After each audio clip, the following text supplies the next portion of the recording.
السلام علیکم ورحمۃ اللہ وبرکاتہ۔ الحمدللہ وکفا وسلام علی عبادہ الذین اصطفیٰ، اشہد ان لا الہ الا اللہ وحدہ لا شریک لہ واشہد ان محمدا عبدہ ورسولہ صلی اللہ علیہ وآلہ وسلم۔ اللہم صلی علی محمد وعلی آل محمد کما صلیت علی ابراہیم وعلی آل ابراہیم انک حمید مجید۔ اللہم بارک علی محمد وعلی آل محمد کما بارکت علی ابراہیم وعلی آل ابراہیم انک حمید مجید۔ اما بعد، اللہ کے فضل، اس کی توفیق اور اس کی رحمت سے آج 25ویں پارے کے ساتھ ہمارا قیام مکمل ہوا۔ اللہ تعالی ہم سب کی طرف سے قبول فرمائے۔ 25ویں پارے میں سورہ حامیم سجدہ جاری ہے، اس کی بقیہ 8 آیات آج کے پارے میں شامل ہیں۔ اس کے علاوہ 4 مکمل صورتیں، سورہ شورا، سورہ زخرف، سورہ دخان اور سورہ جاثیہ، یہ بھی آج کے پارے میں شامل ہیں۔ اور اس میں جو سورہ حامیم سجدہ ہے، اس کے بارے میں کل میں نے عرض کیا تھا کہ بنیادی موضوع تو اثبات توحید اور اثبات رسالت ہی ہے۔ ان ساری صورتوں کو سورہ جاثیہ کے ساتھ اس سے پیچھے سورہ مومن شامل کر لیں اور اس سے آگے سورہ احقاف بھی شامل کر لیں جو 26ویں پارے کی پہلی صورت ہے، اور پیچھے جو سورہ مومن ہے وہ بھی، یہ سارے ان کو حوامیم کہتے ہیں۔ یہ حامیم سے شروع ہونے والی صورتیں ہیں، سورہ مومن سے لے کر پھر سورہ حامیم سجدہ ہے، پھر سورہ شورا ہے، پھر اس کے بعد سورہ زخرف، سورہ دخان، جو سورہ جاثیہ، اور پھر 26ویں پارے میں جو سورہ احقاف ہے۔ تو یہ ساری صورتیں جو ہیں ان کے مضامین ملتے جلتے ہیں، اور اس میں اللہ تعالیٰ کی وحدانیت کے دلائل تو دیے ہی گئے ہیں، لیکن ساتھ جہنم سے ڈرایا گیا ہے، اور کہا یہ جاتا ہے کہ چونکہ جہنم کے دروازے بھی 7 ہیں تو شاید یہ حوامیم جو ہیں یہ بھی 7 ہیں، اور اسی اعتبار سے تو جو اللہ تعالیٰ کی توحید کو اور نبی پاک صلی اللہ علیہ وسلم کی رسالت کو نہ ماننے والے ہیں، وہ پھر دنیاوی اور اخروی ناکامی ان کے حصے میں آتی ہے۔ اللہ تعالیٰ معاف فرمائے۔ اور کل جو آخری آیت ہم نے پڑھی تھی، اس میں نے عرض کیا تھا کہ اللہ کریم نے فرمایا من عمل صالحا فلنفسہ، جو کوئی نیکی کرتا ہے تو اس کو اپنا ہی فائدہ ہوتا ہے، اور جو گناہ کرتا ہے تو اس کا بوجھ بھی، اس کا وبال بھی اسی کے اوپر پڑتا ہے۔ تو توحید کے آفاقی دلائل کے ضمن میں یہاں سے جہاں سے 25واں پارہ شروع ہو رہا ہے، اللہ کے علم جو ہے، جو اللہ کا یعنی کہہ لیجئے کہ اللہ کے علم کا جو احاطہ کلی ہے، اس کا ذکر کیا گیا۔ یعنی ہم یہ سمجھتے ہیں کہ ایک اللہ کا علم ہے، ایک انسانوں کا علم ہے۔ لوگوں کو انسانوں کے علم کے حوالے سے اللہ تعالیٰ کے علم کے بارے میں بہت سارے اشکالات پیدا ہوئے ہیں، اور لوگوں کا خیال یہاں تک کہ فلاسفہ یہ کہنے پر بھی مجبور ہو گئے، میں نے کل بھی بتایا تھا کہ شاید جو اللہ کا علم ہے وہ جزوی طور پر ہر چیز کو اللہ تعالیٰ نہیں جانتا، اس لیے کہ ہر چیز جو ہے اس کی ایک ترتیب ہے۔ اگر ہم یہ کہہ دیں کہ اللہ تعالیٰ جزیات کو بھی جانتا ہے تو اس کا مطلب یہ ہوگا کہ اب سے کچھ دیر پہلے نماز تراویح ہو رہی تھی، پھر اب تراویح مکمل ہو گئی، اب درس ہو رہا ہے، اس کے بعد درس مکمل ہو جائے گا، تو اس میں گویا تغیر آتا ہے۔ اگر اللہ کو یہ بھی پتہ تھا کہ تراویح ہو رہی ہے، اور یہ بھی پتہ تھا کہ اب درس ہو رہا ہے، اور یہ بھی پتہ ہو کہ بعد میں درس مکمل ہو گیا، تو اس کا مطلب ہے اللہ کے علم کے اندر تبدیلی آ رہی ہے۔ جیسے جیسے واقعات وقوع پذیر ہو رہے ہیں، علم کے اندر تبدیلی آ رہی، تو اس تبدیلی سے اللہ کے علم کو بچانے کے لیے، تغیر اللہ کی ذات کے خلاف ہے، لہٰذا تغیر اور تبدیلی سے بچانے کے لیے انہوں نے کہا کہ ہم اللہ کی علم جزیات کا انکار کر دیتے ہیں، کہ اللہ تعالیٰ کو جزیات کا اس طرح کا علم نہیں ہوتا۔ اللہ کو ڈائریکٹ کلیات کا علم ہوتا ہے، بس کلی طور پر اللہ جانتا ہے کہ اس جگہ پہ تراویح ہو رہی ہے، اس جگہ پہ یہ ہو رہا ہے، اس جگہ پہ ہو رہا ہے۔ کائنات کا ایک پورا نظام کلی طور پر اللہ جانتا ہے، جزوی طور پر اللہ نہیں جانتا۔ یہ بہت سارے فلاسفہ نے اور مسلم فلاسفہ نے بھی علم الہی کا، جو جزیات کا علم ہونے کا انکار کیا ہے۔ اصل بات یہ ہے کہ یہ سارا مغالطہ اور یہ ساری غلط فہمی اس لیے پیدا ہوئی کہ وہ اللہ کے علم کو انسانوں کے علم کی طرح سمجھ بیٹھے۔ یہ انسانوں کا علم ہے جو ساتھ ساتھ تغیر پذیر ہو رہا ہوتا ہے، جس میں کچھ ماضی ہوتا ہے، کچھ حال ہوتا ہے، کچھ مستقبل ہوتا ہے۔ جو اللہ کا علم ہے وہ ماضی، حال اور مستقبل کی تقسیم سے ماورا ہے۔ اللہ کو مستقبل کا علم بھی اسی طرح ہے جس طرح ماضی کا ہے، تو اللہ کے سامنے ہر چیز ایک کل کی حیثیت سے موجود ہے۔ وسع کرسی السماوات والارض، ہر چیز کو اللہ تعالیٰ جانتا ہے، اور یعلم ما بین ایدیہم وما خلفہم، چاہے کوئی سامنے کی بات ہو چاہے پیچھے کو، سب کچھ اللہ جانتا ہے۔ تو یہاں اللہ کریم نے فرمایا الیہ یرد علم الساعہ، قیامت کا علم بھی اللہ کے پاس ہے۔ شگوفے میں چند مثالیں اللہ نے یہاں پہ دی ہیں۔ شگوفے کے اندر پھل جو ہے وہ ایک پھول نکلتا ہے، اور کیسے پتہ چلا کہ اس کے اندر پھل ہے؟ کوئی دیکھنے والا نہیں سمجھتا کہ اس کے اندر پھل ہے، اور جو اللہ کو اس بات کا بھی علم ہوتا ہے کہ اس کے اندر پھل ہے کہ نہیں۔ ہر بیج جو ہے اس نے اگنا ہے کہ نہیں اگنا، یہ اللہ ہی جانتا ہے۔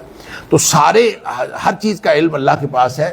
تو کہنے کی بات یہ ہے کہ یہ مغالطہ اس لیے ہوا کہ لوگوں نے اللہ کے علم کو انسانوں کے علم کی طرح سمجھا۔ اللہ کا علم صرف انسانوں سے درجے میں مختلف نہیں ہے، یعنی یہ کہنا کہ اللہ کا علم 100% ہے اور انسانوں کا علم جو ہے 0.000، چاہے 100 دفعہ زیرو لگا لیں اور پھر کہیں 1، یعنی بہت ہی لاکھویں کروڑویں یا اربویں درجے میں انسانوں کا علم ہوگا اور اللہ کا کروڑہا اربہا درجہ زیادہ ہے۔ یہ صرف درجے کا فرق نہیں ہے، نوعیت ہی کا فرق ہے۔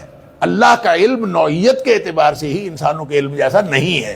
لیس کمثلہ شیء، جب قرآن نے کہہ دیا کہ اللہ جیسی کوئی چیز ہے ہی نہیں، اللہ کی صفات جیسی، لہذا اللہ کے علم جیسا کسی کا علم نہیں، اللہ کی رحمت جیسی کسی کی رحمت نہیں، اللہ تعالیٰ کی سماعت جیسی کسی کی سماعت نہیں، اللہ تعالیٰ کی بصارت جیسی کسی کی بصارت نہیں۔ لہذا وہ ساری صفات جو انسانوں کے بارے میں بھی اللہ کریم نے بتائی، انسان بھی سنتے ہیں اللہ بھی سنتا ہے، انسان بھی دیکھتے ہیں اللہ بھی دیکھتا ہے، لیکن اللہ کا دیکھنا انسانوں کے دیکھنے جیسا نہیں، نوعیت کے اعتبار سے۔ یہ صرف درجے کا اختلاف نہیں ہے، یہ نوعیت کا ہی اختلاف ہے۔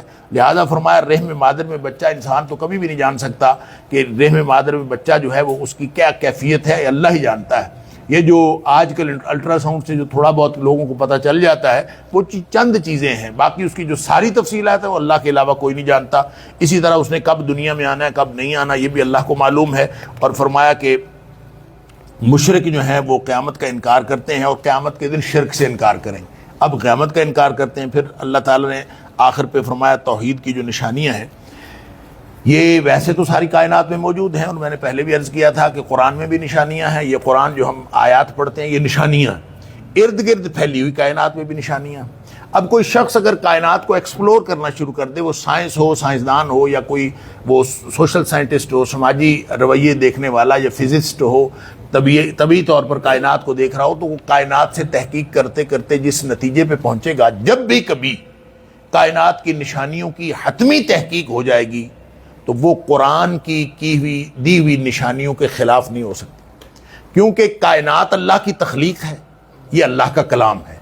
تو اللہ کے کلام میں اور اللہ کی تخلیق کے اندر کوئی تفاوت اور تضاد نہیں ہے۔ اس لیے فرمایا سنوریہم آیاتنا فی الآفاق وفی انفسہم، ان قریب ان کو ہم نشانیاں دکھاتے جائیں گے۔ جیسے جیسے کائنات آگے بڑھتی جاتی ہے، لوگ ایکسپلور کرتے جاتے ہیں کائنات کو، نئی نئی نشانیاں آ رہی ہیں، حتیٰ یتبین لہم انہ الحق، یہاں تک کہ لوگوں کو یہ یقین ہو جائے گا، ان کو سمجھ آ جائے گی کہ یہ بات جو قرآن نے کہہ دی تھی پہلے ہی یہی حق ہے۔ آگے پھر سورہ شورا ہے۔ سورہ شورا بھی مکی صورت، بنیادی عقائد جیسے کہ باقی مکی صورتوں میں ہوتے ہیں، اس بات رسالت اور وحی الہی کی یعنی قرآن کی عظمت بتائی گئی ہے۔ اچھا، یہاں ایک بات یہ بھی فرمائی کہ جو رسالت ہے یہ کوئی انوکھی نہیں ہے، نئی نہیں ہے، یہاں ایک خاص اسلوب سے اللہ کریم نے اس کو بیان فرمایا ہے، اور تمام انبیاء پر یہی وحی نازل ہوتی تھی۔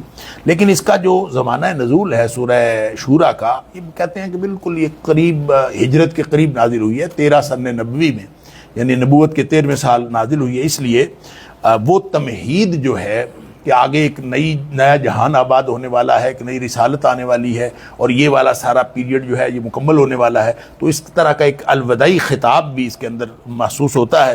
اور پھر مدینہ میں چونکہ اسلامی حکومت کے قیام کا ایک امکان تھا اور اس کی تمہید بھی اس کے اندر ہے، شورائیت پر مشتمل ایک عادلانہ اجتماعی نظام کا ایک خاکہ سا اس میں دے دیا گیا ہے، اور یہ بھی بتا دیا گیا ہے کہ جو حکومت ہے وہ اصل حاکم اللہ ہے، اور دنیا پہ وہی حکومت کرے جو اللہ تعالیٰ کے احکام کو دنیا پر نافذ کرے۔ تو وحی الہی کے تذکرے اور صفات الہیہ کے تذکرے سے اس کا آغاز ہوتا ہے کہ اللہ تعالیٰ کی جو خاص قسم کی صفات ہیں، زمین و آسمان اسی کی ہے، اسی کا ہے، سب کچھ اسی کا ہے، کائنات کا خالق وہی ہے، قرآن اسی کا کلام ہے۔ اور پھر فرمایا شرک سے بچ جاؤ، اور شرک کا جرم اتنا بڑا ہے، اتنا سنگین جرم ہے، تکاد السماوات یتفطرن من فوقہن، یہ اتنا بڑا جرم ہے کہ ہو سکتا ہے کہ آسمان پھٹ جائے اس شرک کے جرم کی وجہ سے، اور انسانوں کو پتہ ہی نہیں چلتا کہ یہ کتنا بڑا جرم کر رہے ہیں۔ والملائکۃ یسبحون بحمد ربہم ویستغفرون لمن فی الارض، فرشتوں کو احساس ہے کتنا بڑا جرم کر رہے ہیں، اور فرشتے جو ہیں زمین والوں کے لیے اللہ سے استغفار کرتے رہتے ہیں، یا اللہ ان پر عذاب نازل نہ کرنا۔ فرشتے دعائیں کرتے ہیں، اللہ اکبر، الا ان اللہ هو الغفور، یہ اللہ کی غفور الرحیمی ہے کہ باوجود شرک کے، ظلم کے، جبر کے، اس کے باوجود اللہ تعالیٰ ان کے پر عذاب نہیں نازل کر رہا۔ فرمایا کہ ان کے شرک کے آپ ذمہ دار نہیں ہیں۔ اور پھر بستیوں کی ماں کا تذکرہ ہے کہ وَكَذَلِكَ أَوْحَيْنَا إِلَيْكَ قُرْآنًا عَرَبِيًّا لِتُنذِرَ أُمَّ الْقُرَىٰ وَمَنْ حَوْلَهَا، آپ بستیوں کی ماں یعنی یہ مکہ کو ام القریٰ کہا گیا ہے، اس کے رہنے والوں کو اور اس کے ارد گرد کے رہنے والوں کو سب کو آپ ڈرائیے۔ وَتُنذِرَ يَوْمَ الْجَمْعِ لَا رَيْبَ فِيهِ، اور جس دن سب نے ملنا ہے اور قیامت والا دن ہے، اس سے آپ سب کو خبردار کر دیجئے۔ پھر آگے صفات الہیہ کی وہی بات جو میں عرض کر رہا تھا، لیسا کمثلہ شیء کہہ کے اللہ کریم نے ان ساری صفات کو جو اللہ تعالیٰ کی انسان کے کو مغالطہ ہو سکتا ہے اس کا مغالطہ دور کر دیا ہے۔ آگے جو آیت نمبر 13 ہے یہ بڑی اہم ہے اس اعتبار سے کہ اس پر بہت بڑے عقیدے کا انحصار ہے کہ اللہ کریم نے، ایک ہے اقامت دین کا فریضہ، تو دین کو قائم کرنا کیا ہوتا ہے، یہ ایک بہت مختلف مکاتب فکر کے اندر اس کا اختلاف بھی ہے۔ دین کو قائم کرنے سے کیا مراد ہے؟ کیا میں اپنے گھر میں دین قائم کر لوں تو یہ کافی ہے، یا مجھے پوری دنیا پر اللہ کا دین قائم کرنا؟ اقامت دین ایک فریضہ، لہذا اقامت دین کے بارے میں مختلف خیالات لوگوں کے ہیں۔ بعض لوگوں کا خیال ہے جب تک حکومت پر غلبہ حاصل نہ ہو اس وقت تک دین قائم نہیں ہوتا، لہذا اقامت دین کے لیے حکومت پر غلبہ حاصل کرنا بڑا ضروری ہے، ریاست ہونا بڑا ضروری ہے۔ یہاں اللہ کریم نے فرمایا شارع لکم من الدین ما وصى به نوحا، اللہ نے مقرر کیا ہے من الدین، دین میں سے، ما وصى به نوحا، جو نوح علیہ السلام کے لیے اللہ نے تاکیدی حکم دیا تھا وہی تمہارے لیے ہے۔ والذی اوحینا الیک، یہی تمہارے اوپر وحی کی گئی ہے۔ وما وصینا به موسیٰ، ابراہیم و موسیٰ، اسی کا تاکیدی حکم ابراہیم کو دیا تھا، موسیٰ کو دیا تھا، وعیسیٰ اور عیسیٰ علیہ السلام کو دیا تھا۔ کیا کون سا حکم دیا تھا اور کون سا تاکیدی حکم ہے؟ ان اقیموا الدین ولا تتفرقوا فیہ، کہ دین قائم کرو اور آپس میں فرقے فرقے نہ بنو، یہ حکم تھا۔ اس کا مطلب یہ ہے کہ یہ حکم جب نبی کو ہوتا ہے تو جد الانبیاء ابراہیم علیہ السلام نے بھی حکم پورا کیا، اور موسیٰ علیہ السلام نے بھی حکم پورا کیا، عیسیٰ علیہ السلام بھی حکم پورا کیا، نوح علیہ السلام نے بھی حکم پورا کیا۔ وہی حکم آپ پورا کریں، نبی پاک صلی اللہ علیہ وسلم کو یہ حکم دیا جا رہا ہے کہ دین کو قائم کرنے کا وہی حکم پورا کریں۔ نوح علیہ السلام کی حکومت قائم ہوئی تھی، 950 سال تبلیغ کے بعد 60-70 بندے مسلمان ہوئے، اس کا مطلب دین انہوں نے بھی قائم کیا تھا۔ ابراہیم علیہ السلام کو وطن چھوڑنا پڑا، دین انہوں نے بھی قائم کیا تھا۔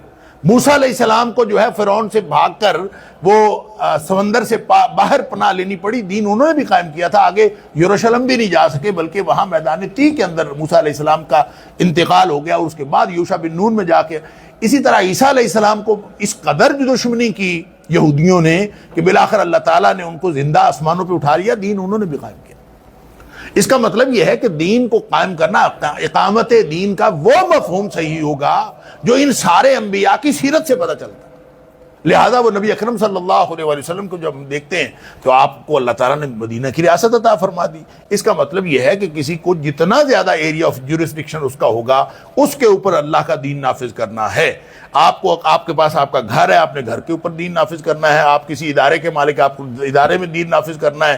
آپ اگر کسی ملک کے حکمران ہیں تو آپ کو پورے ملک میں دین نافذ کرنا ہے۔ اس طرح اقامت دین کا جو فریضہ ہے یہ ہر شخص پر ہے، ہر شخص نے دین قائم کرنا ہے۔ اور جو کہے کہ میرا تو اختیار کہیں بھی نہیں ہے، یہ 5-6 فٹ کی جو کائنات ہے اس کے اوپر تو اس کا اختیار ہے نا، اس کے اوپر تو اللہ کا دین نافذ کرے۔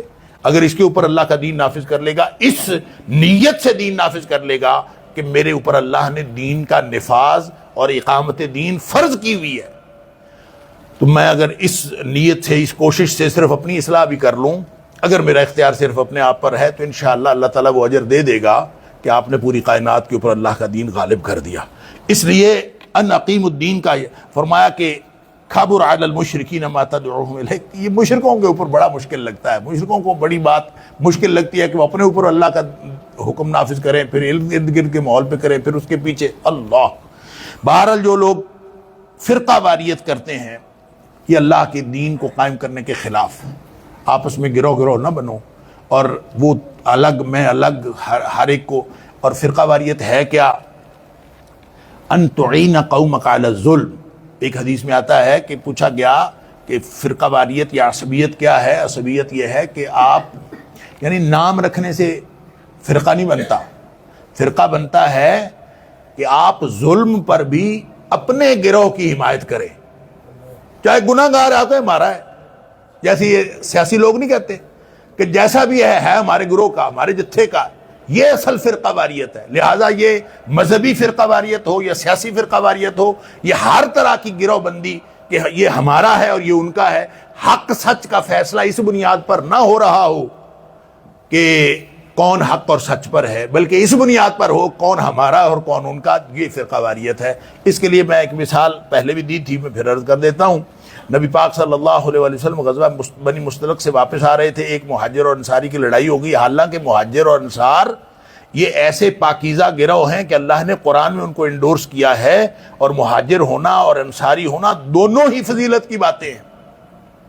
لیکن جب ان کی لڑائی ہوئی، ایک مہاجر اور انصاری، اس کی چھڑی اس کو لگی، آپس میں تھوڑی سی لڑائی ہوئی، اس نے بلایا یا للانصار، اس نے آواز دی یا للمہاجرین، آؤ مہاجروں میری مدد کرو، اس نے کہا آؤ انصاریوں میری مدد کرو۔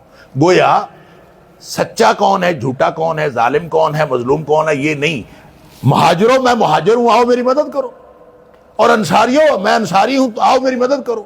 نبی کریم صلی اللہ علیہ وسلم نے اپنے خیمے سے باہر تشریف لائے، آپ نے آواز سنی، آپ نے فرمایا ما بال دعوی جاہلیت، یہ کیسی جاہلیت کی پکار، کس نے یہ پکار پکاری ہے؟ اللہ اکبر۔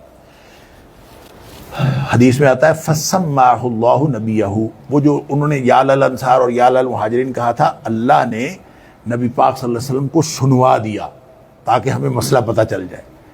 آپ نے فرمایا ما بال دعوی جاہلیت، حالانکہ انصاری ہونا اور مہاجر ہونا غلط نہیں ہے، لیکن اس بنیاد پر حق سچ کا فیصلہ کروانا یہ گروہ بندی ہے، یہ فرقہ واریت ہے۔ لہٰذا آپ نے فرمایا کہ جاہلیت کی پکار ہے، کس نے پکاری ہے؟ دعوہا، اس کو چھوڑ دو، فإنہا منتنۃ، یہ بدبودار ہے۔ جس معاشرے کے اندر اس طرح کی گروہ بندی آ جاتی ہے وہ معاشرہ گل سڑ جاتا ہے۔ منتنہ کا مطلب ہوتا ہے ایسی گلی سڑی چیز یا گلا سڑا پھل جو کسی ٹوکری میں رکھ دے ساری ٹوکری کو خراب کر دیتا ہے۔ لہٰذا فرمایا کہ یہ اس طرح کی فرقہ واریت سب کو خراب کر دیتی۔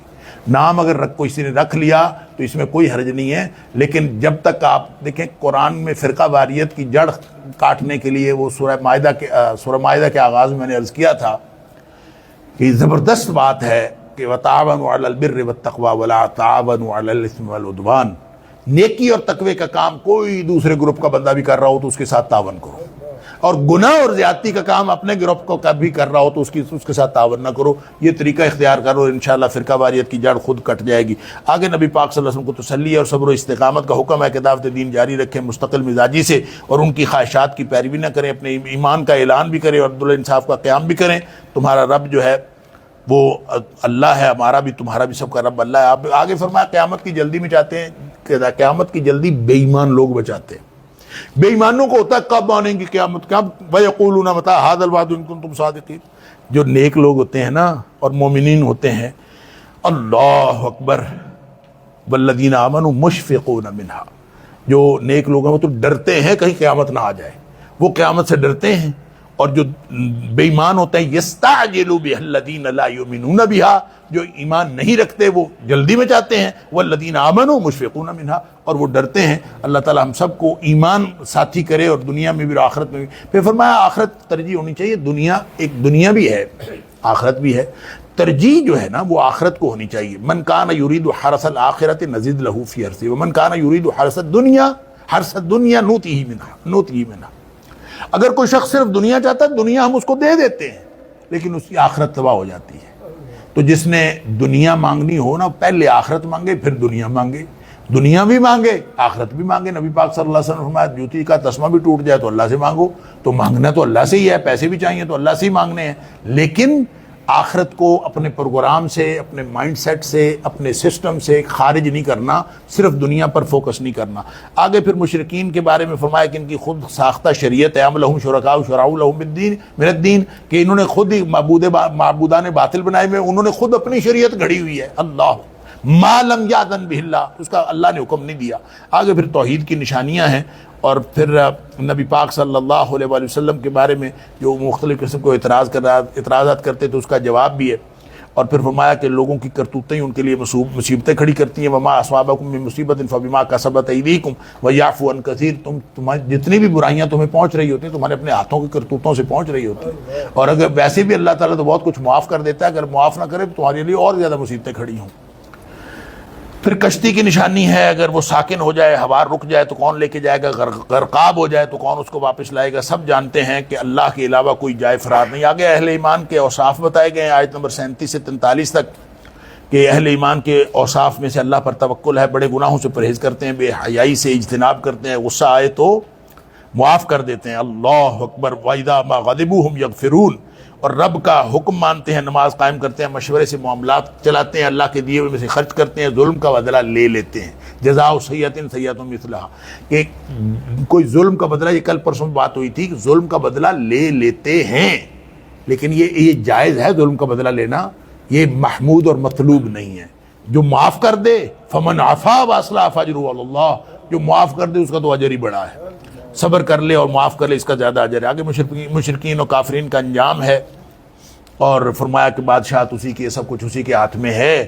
یہ جو اولادیں دینا یہ بھی اللہ کے ہاتھ میں ہے، وہ چاہے تو کسی کو لڑکے دے دے، چاہے تو لڑکیاں دے دے، چاہے تو ملے جلے دے دے، چاہے کسی کو ویسے ہی بانجھ بنا دے۔ اللہ اکبر، یہ اس کی تقسیم ہے۔ اور پھر فرمایا کہ وحی کی 3 مختلف صورتیں ہیں، ایک تو یہ کہ اللہ تعالیٰ من برائے حجاب بات کرے کسی سے، یہ بھی وحی ہوتی ہے، ایک یہ ہے کہ اللہ تعالیٰ دل میں ڈال دے، ایک یہ ہے کہ کوئی فرشتہ آتا ہے وہ وحی لے کے۔ 3 صورتیں وحی کی، اور نبی کریم صلی اللہ علیہ وآلہ وسلم پر یہ تینوں صورتیں مکمل ہوئیں۔ نبی پاک صلی اللہ علیہ وسلم کے ساتھ اللہ ہم کلام بھی ہوئے، اللہ نے فرشتہ بھی بھیجا اور آپ کے دل میں بھی ڈالا۔ فرمایا اگر وحی نہ آتی ما کنت تدری مل کتاب ولا الایمان، آپ کو تو پتہ ہی نہیں تھا ایمان کیا ہوتا ہے اور کتاب کیا ہوتی ہے۔ وحی آئی ہے، اس قدر جامع وحی آئی ہے کہ اس نے صرف کتاب ہی نہیں دی، اس نے ایمان کی حقیقت بھی بتائی، اور اس نے پورا ایک ضابطہ دے دیا کہ زندگی میں جو انسان کامیاب ہو سکتے ہیں اور آخرت میں بھی کامیاب ہو سکتے ہیں۔ آگے سورہ زخرف ہے، زخرف کو مطلب سونا۔ اس میں ذکر آیا کہ جو لوگ جو ہیں اس بات کو سمجھتے ہیں کہ شاید جن کے پاس پیسہ زیادہ ہے اللہ کا بڑا کرم ہے، اچھا لوگ اس کو بڑا کہتے ہیں۔ اللہ تعالیٰ فرماتا ہے اگر یہ ڈر نہ ہوتا کہ سارے لوگ کافر ہو جائیں گے، ہم کافروں کے گھر سونے کے بنا دیتے ہیں۔ یعنی یہ تو اس کی تو حقیقت ہی کوئی نہیں، حیثیت ہی کوئی نہیں کہ لوگوں کے پاس مال جائیداد آ جائے، یہ اس کی کوئی حیثیت نہیں۔ اگر اس کی کوئی حیثیت ہوتی تو اللہ کافروں کو نہ دیتا۔ نبی پاک صلی اللہ علیہ وسلم فرمایا لو کانت الدنیا تعدل عند اللہ جناح بعوضۃ، اگر یہ مچھر کے پر کے برابر بھی کوئی حیثیت رکھتی ہوتی نا دنیا، ما سقا کافرا شربۃ من ماء، اللہ کسی کافر کو ایک گھونٹ پانی کا بھی نہ دیتا۔ اپنے دشمنوں کو اچھی چیز اللہ کیوں دیتا؟ تو یہ جو چیز دشمنوں کو ملی ہوئی ہے اس کا مطلب وہ اچھی نہیں ہے۔ اللہ تعالیٰ فرماتا ہے یہ تو ان کے سونا چاندی ہر چیز ہم دے دیتے، ان کے گھر بھی سونے کے بن جاتے گھر۔ بہرحال اس میں جو بنیادی طور پر توحید و رسالت کے مضامین ہی ہیں، رد شرک کے عقلی دلائل دیے گئے ہیں، مشکلات و مصائب کا تذکرہ بھی ہے نبی پاک صلی اللہ علیہ وسلم کا، اور نبوت پر اعتراضات اور شکوک و شبہات کے جوابات بھی دیے گئے ہیں۔ اور اصل ایک توحید کی 2-3 بڑی قسمیں، ایک ہے توحید ربوبیت، ایک ہے توحید الوہیت، اور ایک ہے توحید اسماء و صفات۔ توحید ربوبیت کہہ لیں توحید فی الذات، توحید اسماء و صفات کہہ لیں توحید فی الافعال، اور ایک ہے توحید الوہیت، اس کو کہتے ہیں توحید فی العبادت۔ دنیا کے جتنے بھی مشرک آئے ہیں عام طور پہ مشرک توحید ربوبیت کا بھی قائل ہوتا ہے، اللہ کی ذات کو بھی مانتا ہے، توحید اسماء و صفات کا بھی قائل ہوتا ہے کہ سارے کام اللہ کرتا ہے۔ بار بار عقیدہ میں نے آپ کو بتایا کہ اللہ تعالیٰ نے یہ عقیدہ دہرایا، ان سے پوچھو کون کرتا ہے سارے کام؟ اللہ کرتا ہے۔ تو زمین و آسمان کا پیدا کرنے والا کون؟ اللہ۔ سورج چاند کس کے کنٹرول میں؟ اللہ۔ ان سے پوچھو کہتے ہیں اللہ۔ یعنی اس کا مطلب ہے توحید ربوبیت کے قائل ہیں، توحید اسماء و صفات کے بھی قائل ہیں، لیکن کس بات کے قائل نہیں ہے؟ توحید فی العبادت، توحید الوہیت۔ یہ اللہ کا حق ہے کہ ہر وہ کام جو عبادت کے قبیل سے ہے وہ سوائے اللہ کے کسی اور کے لیے روا نہیں رکھا جا سکتا۔ یہ بات اگر سمجھ آ جائے تو یہاں اللہ کریم نے سورہ زخرف کے اندر یہ بتایا ہے کہ توحید الوہیت، توحید ربوبیت اور توحید اسماء و صفات کافی نہیں ہے، توحید الوہیت بھی ہونی چاہیے، عبادت بھی صرف اللہ کی ہونی چاہیے۔ آگے جو فرشتوں کو اللہ کی بیٹیاں وہ قرار دیتے تو اس کے لیے اللہ تعالیٰ نے چند عقلی دلیلیں دی ہیں کہ یہ کیسے لوگ ہیں، اپنے لیے بیٹے پسند کرتے ہیں اور اللہ کے لیے بیٹیاں، اپنی خود بیٹی کی پیدائش ہو تو مرنے لگتے ہیں۔ اللہ اکبر۔ اور پھر بیٹیاں ہوتی بھی ایسی ہیں جو ہر وقت ان کو زیور کا شوق ہے، نہ وہ تگڑی ہوتی ہیں، نہ وہ ماں باپ کو تگڑا کرتی ہیں، زیور میں لگی پھدی رہتی ہیں، پھر بات کرنی پڑ جائے، جھگڑا ہو جائے تو وہ اب جھگڑا بھی ٹھیک طریقے سے نہیں کر سکتی، جذبات کی رو میں بہہ جاتی ہیں۔ اللہ، یہ عقلی دلیل ہے۔ تو اللہ نے اگر اپنے غلام اور اپنا لشکر رکھنا تھا تو اللہ نے بیٹیاں رکھنی تھی، اللہ رکھتا تو پھر بیٹے رکھتا۔ تو عباد الرحمن یہ رحمان کے غلام ہیں، رحمان کے بندے ہیں، ان کے بارے میں ایسی خواہ انہوں نے مشہور کر رکھا ہے کہ فرشتے اللہ کی بیٹیاں، تو ایسا نہیں ہو سکتا، یہ سب اللہ کے بندے ہیں۔ مؤنث کیسے ہو گئے؟ تو یہ مؤنث اور مذکر ان کو کس نے بتا دیا؟ تو یہ ان کے بارے میں بس وہ عباد الرحمن ہے، ان کے اوپر تذکیر و تانیث کا فتویٰ نہیں لگایا جا سکتا۔ آگے پھر شرک کا باعث خوشحال متکبرین ہوتے ہیں، اجداد کی پیروی کرتے ہیں، وہ بتایا آیت نمبر 26 سے 45 تک ابراہیم علیہ السلام کی دعوت توحید کا اور شرک سے برات کا تذکرہ ہے۔ گویا اسی سے نبی پاک صلی اللہ علیہ وسلم کی جو توحید ہے اور دعوت توحید ہے اس کا استدلال کیا گیا ہے۔ آگے پھر ان کا ایک اعتراض تھا، قالوا لولا نزل هذا القرآن ولا رجل من القريتين عظیم۔ وہ کہتے تھے ایک طائف کی بستی ہے، ایک اس کا سردار ہے، مکہ کی بستی ہے، جڑواں بستیاں تھی، قریب قریب تھی نا، اب بھی قریب قریب ہیں، تو ان کا آپس میں بڑا آنا جانا تھا۔ وہ کہتے ہیں ایک اس کا سردار ہے، ایک ادھر سردار ہے، ادھر ولید بن مغیرہ تھا، ادھر یعنی سیاح اور سردار سمجھا جاتا تھا، اور ادھر عروہ بن مسعود ثقفی تھا۔ تو کہتے ہیں کہ اگر اللہ نے وحی دینی ہی تھی کسی کو، اور اللہ نے کسی کو نبوت دینی ہی تھی، تو ان دونوں بستیوں کے سرداروں میں سے کسی ایک کو دے دیتے تاکہ سارے لوگ ان کے پیچھے چل جاتے۔ ایک ایسے بندے کو دیتی ہے، وہ ہے بھی یتیم اور وہ سردار بھی کوئی نہیں ہے، تو اس کو دے دی ہے۔ تو اس سے یہ سارا معاملہ خراب ہوا ہے۔ لولا نزل هذا القرآن، کیوں نہیں نازل ہوا یہ قرآن علی رجل من القریتین عظیم، یہ دو بستیاں ہیں، بڑی بڑی بستیاں، ان میں سے کسی ایک بڑے آدمی کے اوپر قرآن نازل ہو جاتا، کیوں نہیں نازل ہوا؟ اللہ تعالیٰ کہتا ہے اہم یقسمون کی رحمت تقسیم کرو گے؟ رب کی رحمت ہے، رب جس کو چاہتا ہے، ذالک فضل اللہ، نحن قسمنا بینہم معیشتہم فی الحیات الدنیا، یہ جو سرداری دی ہے یہ بھی ہم نے دی ہوئی ہے، کسی کو سردار بنایا، کسی کو چھوٹا بنایا، ہم نے بنایا ہوا ہے، لہذا ورفعنا بعضهم فوق بعض، کسی کو بلند درجہ کسی کو کم درجہ یہ ہم نے دیا ہے۔ اور اللہ کو جو نبی پاک صلی اللہ علیہ وسلم کو جو کچھ عطا ہوا ہے، رحمت ربک خیر، وہ رب کی رحمت ہے اور وہ سب سے بہتر ہے۔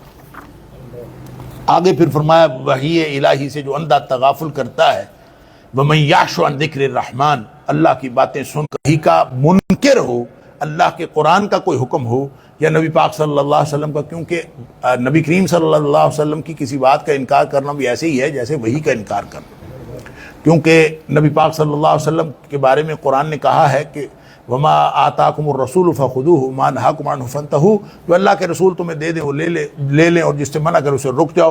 گویا جو بھی شخص نبی پاک صلی اللہ علیہ وسلم کی کسی بات کو رد کرے یا قرآن کی کسی بات کو رد کرے، وہ ایسے ہی ہے کہ اس نے اللہ کی یاد سے منہ پھیرا، اللہ تعالیٰ اس کے اوپر شیطان مقرر کر دیتے ہیں اور پھر وہ اس کو گمراہ کرتا رہتا ہے۔ آگے حضرت موسیٰ علیہ السلام کی دعوت توحید اور فرعونی رویوں کا ذکر ہے، اور فرعون جو ہے طاقتور تھا، اس نے موسیٰ علیہ السلام کے بارے میں بڑی عجیب و غریب باتیں کی۔ اس نے کہا دیکھو جی، یہ کہتے ہیں نہریں، دریا، ہر چیز کی مملکت ہونی چاہیے، تو میرے پاس سارا کچھ تو ہے۔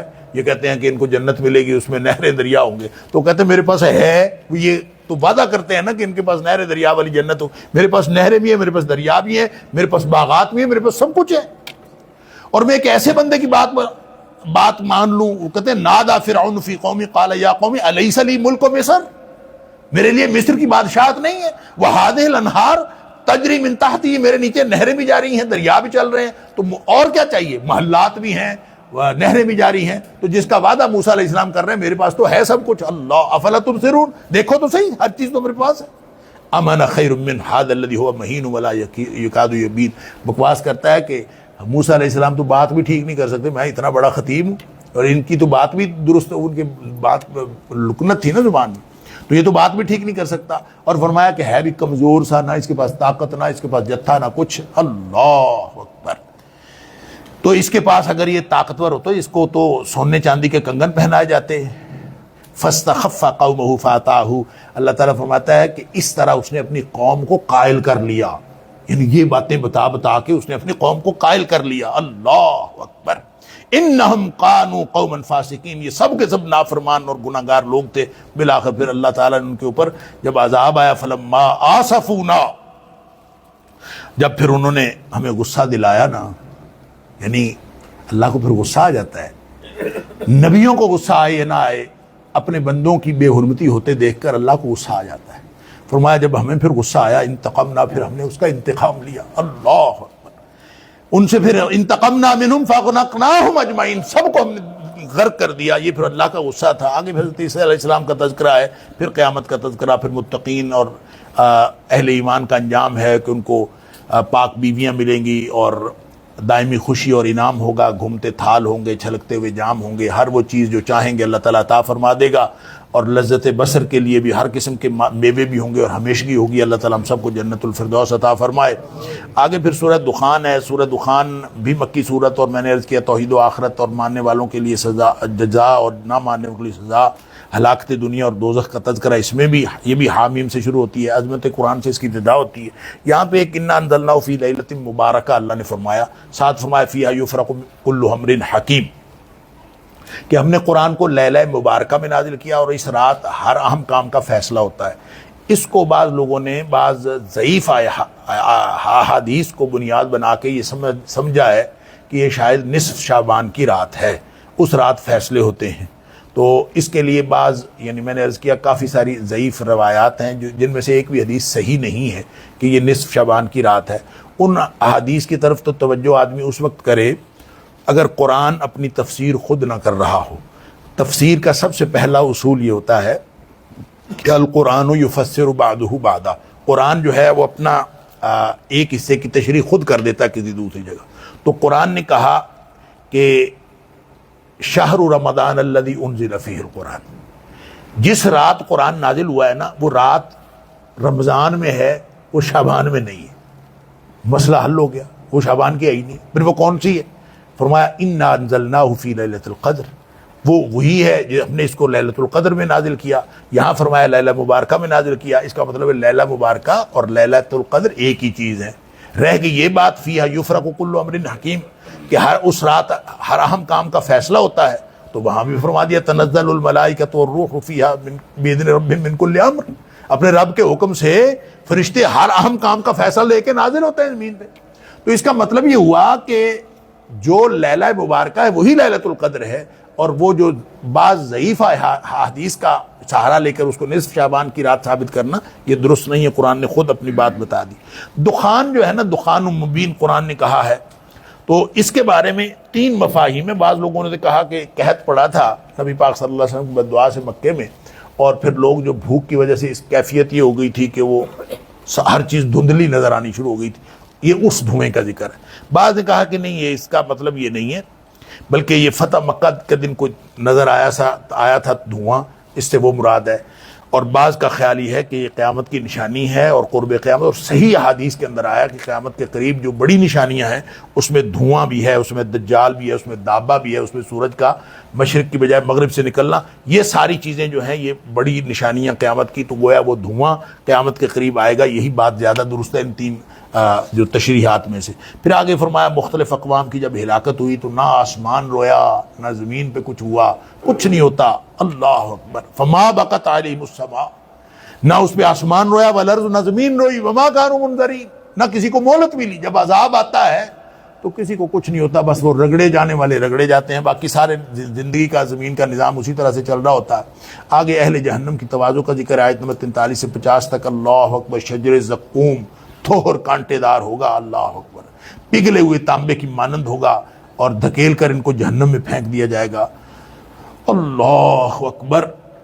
اللہ اکبر.